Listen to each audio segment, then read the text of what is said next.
आपण 3.4 एक्सरसाइज बघतोय. तर 3.4 मधील काही एक्झाम्पल आपण आधी लेक्चरमध्ये बघितलेली आहेत. यातील 70 नंबरचे एक्झाम्पल आहे ते आपण आज बघूयात. ते एक्झाम्पल काय आहे ते बघा. 3 sin x minus 2 into cos x upon 5 minus 4 sin x minus cos square x. ठीक आहे. आता हे थोडंसं वेगळ्या टाईपचे एक्झाम्पल आहे. आपण सॉल्व्ह करूयात एक्झाम्पल हे. यामध्ये आपल्याला सबस्टिट्यूशन मेथड यूज करायची आहे. स्टार्टिंगला आपण काही टर्म ऍडजस्ट करून त्यानंतर आपण सबस्टिट्यूशन मेथड यूज करून त्यानंतर पार्शियल फ्रॅक्शननुसार फॅक्टर फाइंड आउट करणार आहोत आणि नंतर आपण इंटिग्रेशन अप्लाय करून आन्सर फाइंड करणार आहोत. तर बघा याचा आन्सर कसं फाइंड करायचं ते.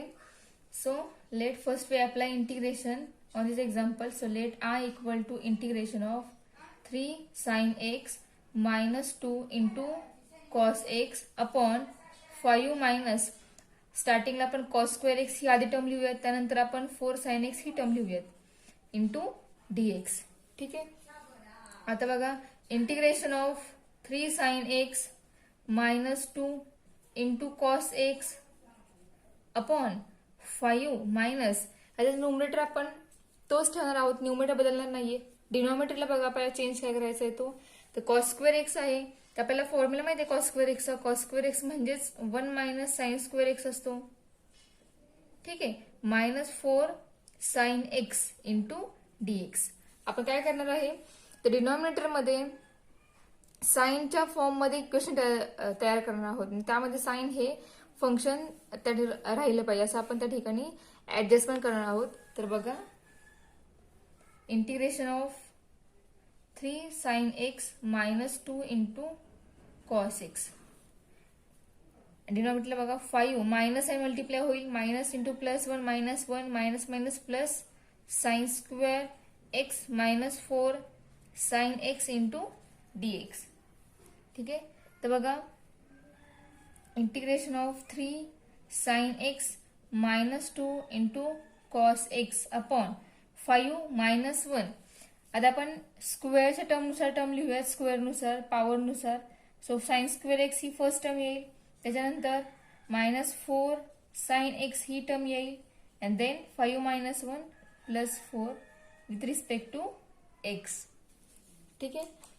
आता आपल्याला जे इक्वेशन मिळाले आहे ते पूर्णपणे साइन एक्सच्या फॉर्म मध्ये आहे. आता आपण सबस्टिट्यूशन मेथड या ठिकाणी वापरू शकतोय.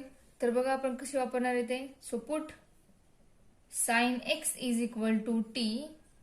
दिस इम्प्लाइज देअरफॉर डेरिव्हेटिव्ह येणार cos x d x is equal to d t. Sine x t मानतोय, साइन एक्सचे डेरिव्हेटिव्ह कॉस एक्स आहे, तेव्हा आपल्याला आपोआप कॉस एक्स डीएक्स याची पण व्हॅल्यू सुद्धा मिळते. So I become I equal to integration of 3t minus 2 into cos x into dx. पूर्ण dt आहे. So 3t minus 2 upon t square minus 4t plus 4 into dt. ठीक आहे. हे equation मिळाले आहे. आता t square minus 4t plus 4 म्हणजेच ते कोणत्या ब्रॅकेटचं एक्सपान्शन आहे तर बघा 3t minus 2 upon t square minus 4t plus 4 means t minus 2 bracket square याचं ते एक्सपान्शन आहे. ठीक आहे. तर आता आपण याच्यावरती पार्शियल फ्रॅक्शन यूज करूयात. तर बघा आपल्याला या स्टेपवर पार्शियल फ्रॅक्शन यूज करायचं आहे. So 3t minus 2 upon t minus 2 bracket square is equal to आपण v express 3t minus 2 upon t minus 2 bracket square as a upon t minus 2 bracket square म्हणजे roots repeat आहेत. ठीक आहे. त्यातले एक route हे a ला divide होणार प्लस आणि जो पूर्ण ब्रॅकेट आहे तो b ला डिवाइड होणार t minus 2 ब्रॅकेट स्क्वेअर. ठीक आहे.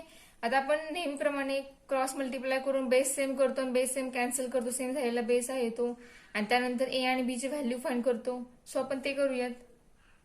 3t minus 2 is equal to a into तर a ला डिवाइड t minus 2 आहे आणि आपला ब्रॅकेट हा डिनॉमिनेटर हा t minus 2 ब्रॅकेट स्क्वेअर आहे. त्यामुळे a ला डिवाइड ब्रॅकेट स्क्वेअर येण्यासाठी काय पाहिजे तर t minus 2 हे एक ब्रॅकेट अजून मल्टिप्लाय पाहिजे. सो ते a ला मल्टिप्लाय होईल प्लस बीचं डिनॉमिनेटर जो आहे बीचा बेस तो पूर्णपणे T minus two bracket square हा आहे. त्यामुळे बीला डिवाइड पूर्णपणे सगळ्या टर्म आहे, त्यामुळे बीला कोणतीही टर्म मल्टिप्लाय होणार नाही. ठीक आहे, दोघांचा बेस सेम झालेला आहे आणि तो कॅन्सल झालेला आहे. तो कॅन्सल करून डायरेक्ट आपल्याला ही स्टेप मिळालेली आहे. ठीक आहे, आता आपण ए आणि बी ची व्हॅल्यू फाइंड करूयात. So put t minus 2 is equal to 0, that is t is equal to 2.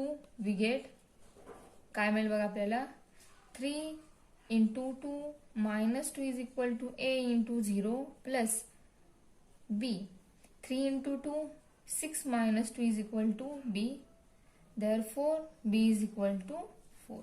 ही मिळाली आपल्याला b ची value.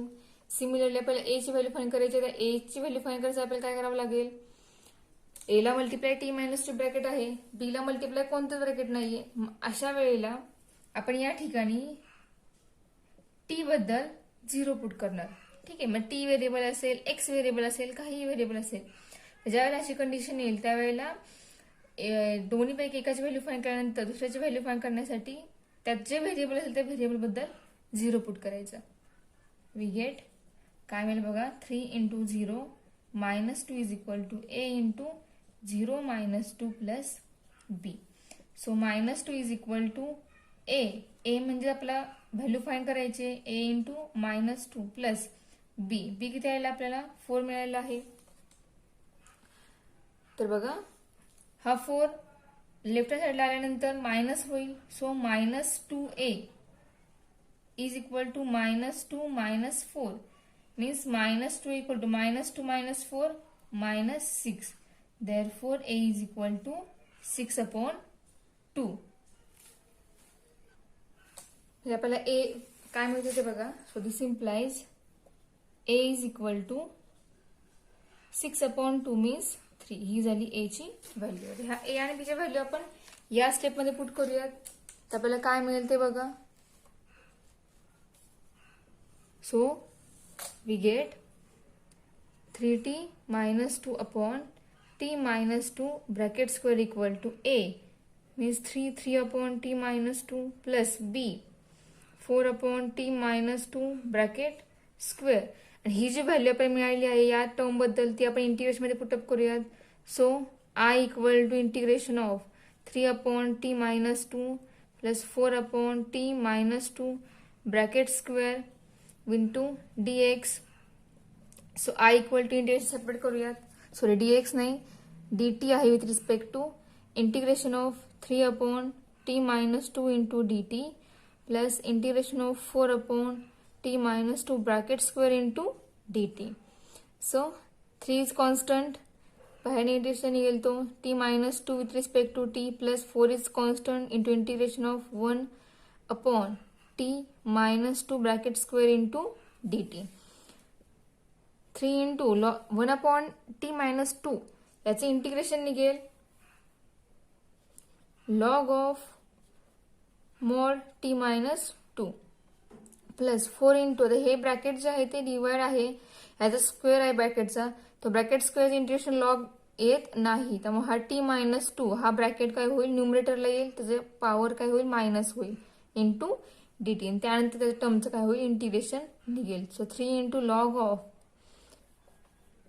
mod t minus 2 plus 4 into raise to power आहे मायनस 2. सो पॉवरच्या रूलनुसार इंटिग्रेशन निघेल t minus 2 raise to minus 2 plus 1 upon minus 2 plus 1 plus integrating constant c. ठीक आहे. So our answer is 3 into log of mod t minus 2 plus minus 2 plus 1 minus 1 होईल आणि तो minus 1 या प्लसला multiply होईल म्हणजे आपल्याला मिळेल minus 4 into t minus 2 raise to minus 1 plus c. ठीक आहे. पण t आपला वेगळा आहे. t हे आपला ओरिजिनल व्हेरिएबल कोणता आहे तर साइन एक्स हे आहे. सो इंटिग्रेशन फाइंड झाल्यानंतर t जो आपला ओरिजिनल फंक्शन आहे ते पुट करायचं आणि ते पुट केल्यानंतर जे असणार आहे ते आपल्या एक्झाम्पलचा आन्सर असणार आहे. ठीक आहे. So t is sine x. So put sine x in this answer. So I equal to 3 into log of mod sine x minus 2 minus 4 upon sin x minus 2 plus c. ठीक आहे, हे आपल्या एक्झाम्पलचा answer आलेला आहे. आपलं example complete झालेलं आहे. Next for example 21 नंबरचं एक्झाम्पल आहे 1/sin x into bracket 3 plus 2 cos x. So let integration I equal to integration of 1/sin x into bracket 3 plus 2 cos x into dx. Integration आपल्याला केलेलं आहे. आता हे पण थोडंसं वेगळ्या टाईपचं एक्झाम्पल आहे. यामध्ये सुद्धा आपल्याला सबस्टिट्यूशन मेथड्स यूज करायचे आहे. तर बघा, त्यात आपण थोडंसं एक्झाम्पल सॉल्व्ह करणार आहोत आणि त्यानंतर आपण सबस्टिट्यूशन मेथड यूज करणार आहोत. तर 1/sin x into 3 plus 2 cos x आपलं एक्झाम्पल आहे. आता यामध्ये आपण टर्म्स ऍडजस्ट करणार आहोत.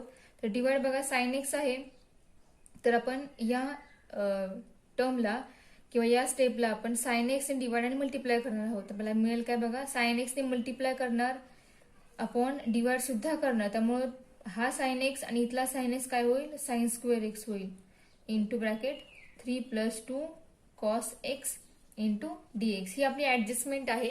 आपल्याला आन्सर फाइंड आउट करायच्यासाठी ही आपण केली पहिली ऍडजस्टमेंट आहे.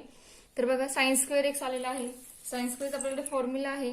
तर बघा integration of sin x upon sin square x म्हणजेच 1 minus cos square x into bracket 3 plus 2 cos x into dx. 1 minus cos square x आहे म्हणजेच फॉर्म्युला आपला a स्क्वेअर मायनस बी स्क्वेअरचा a minus b and a plus बी.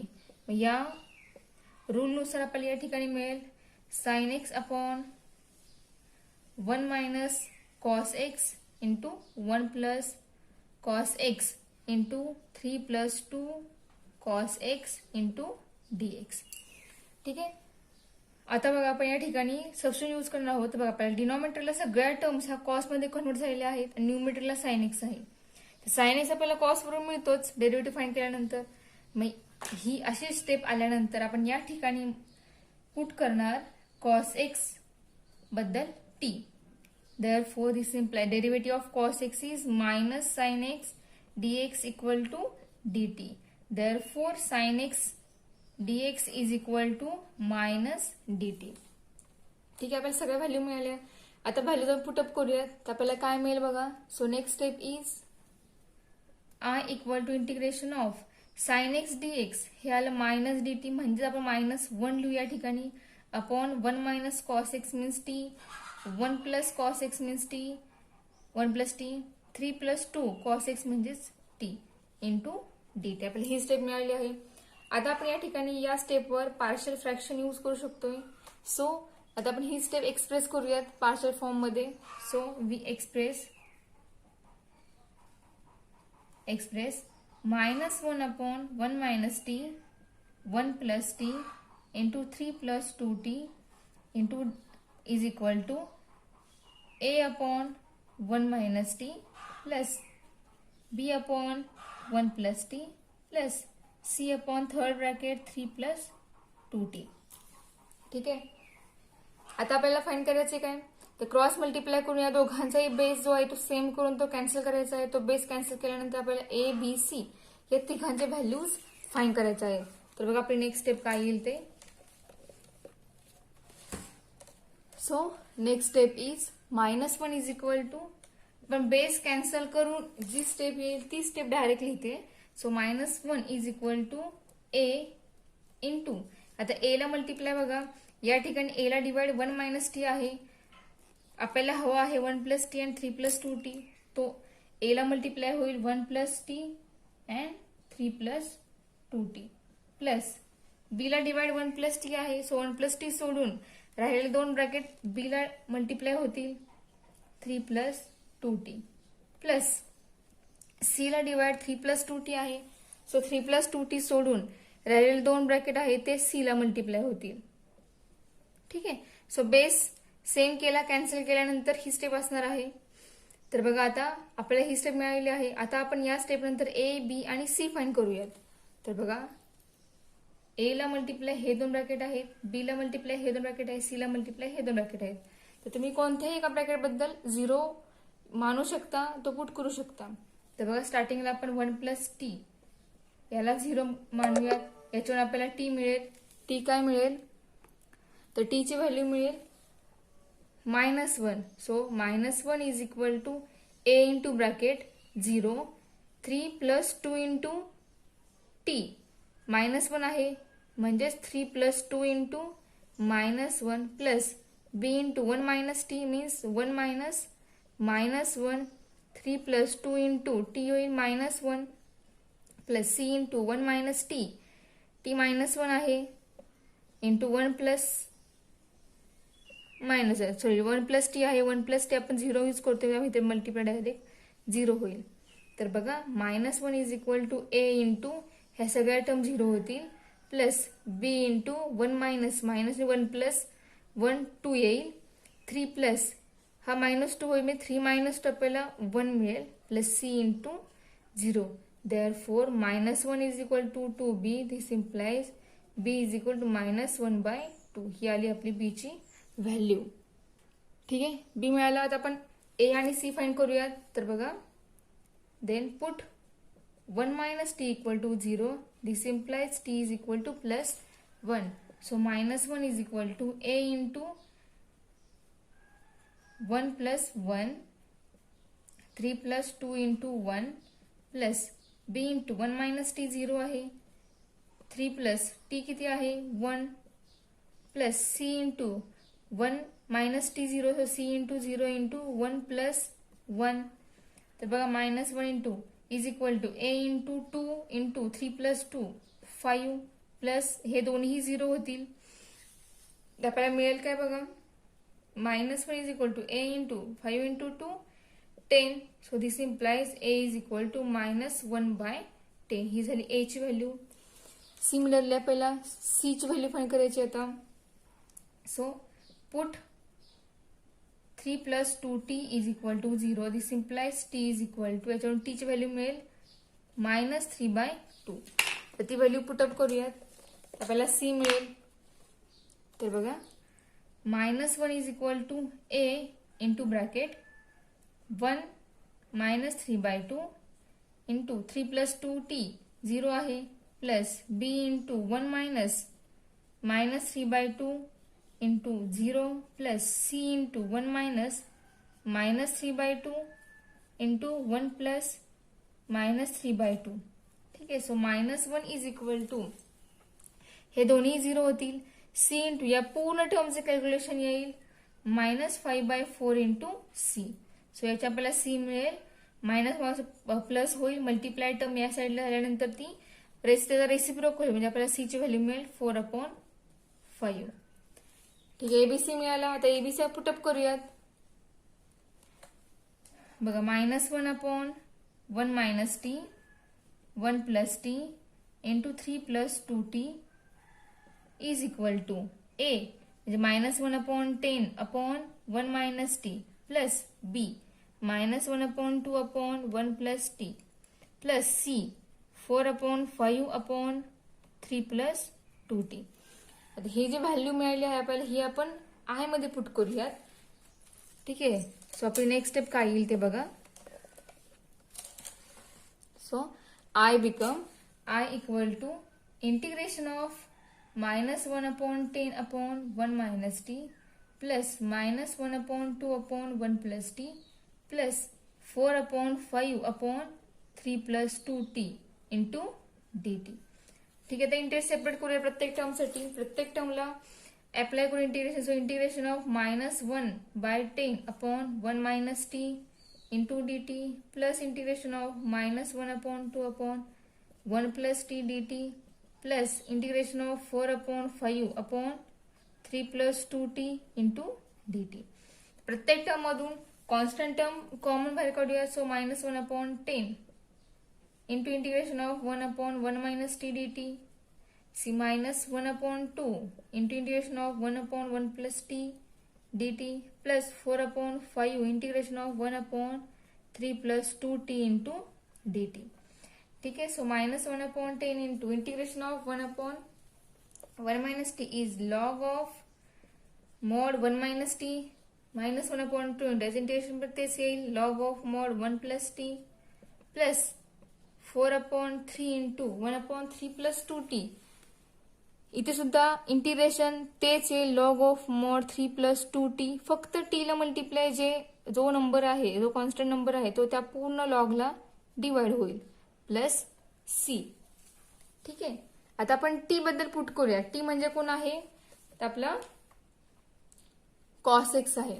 तर बघा -1/10 into log of mod 1 minus cos x -1/2 into log of mod 1 plus cos x plus हा 2 आणि हा 4 cancel होईल, म्हणजे या ठिकाणी राहील 2/3 into log of mod 3 plus 2 cos x plus integrating constant c.